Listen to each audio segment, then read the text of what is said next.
મોરબીના પીપળી ગામે આવેલ 4 સોસાયટી બનાવનાર બિલ્ડરો દ્વારા લોકો સાથે છેતરપિંડી કરવામાં આવેલ હોય આ બાબતે તાલુકા પોલીસ સ્ટેશનમાં ફરિયાદ નોંધાઈ છે।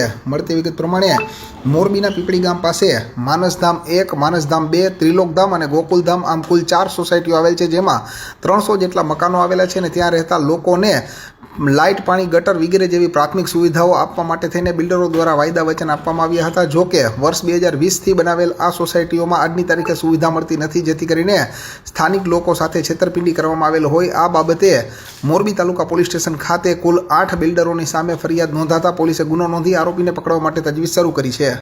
અત્યારે ટોટલ 4 સોસાયટી છે, એક માનસધામ 1, માનસધામ 2, ત્રિલોકધામ અને ગોકુલધામ, બરાબર। 4 સોસાયટીની અંદર રહીશોની આપણે વાત કરીએ ને તો ટોટલ 300ની આસપાસ ફેમિલી છે।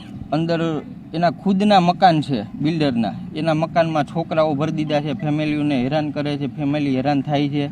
ઘણા બધા મુદ્દા છે કે જેને કારણે રહીશો પરેશાન થાય છે, બહુ હાલાકી છે રહીશોને રહેવા માટે। અને આ બધાય પ્રશ્ન અને આ બધાય મુદ્દાના બાબતે અમે તાલુકા પોલીસ સ્ટેશનમાં અમે કાલે ફરિયાદ કરાવેલી છે બિલ્ડરો વિરુદ્ધ। એમાં જે માનસધામ, ત્રિલોકધામ અને ગોકુલધામ જે 4 સોસાયટી છે એમાં અંદાજે આશરે 500 થી 550 મકાનો આવેલા છે 4 સોસાયટીથી।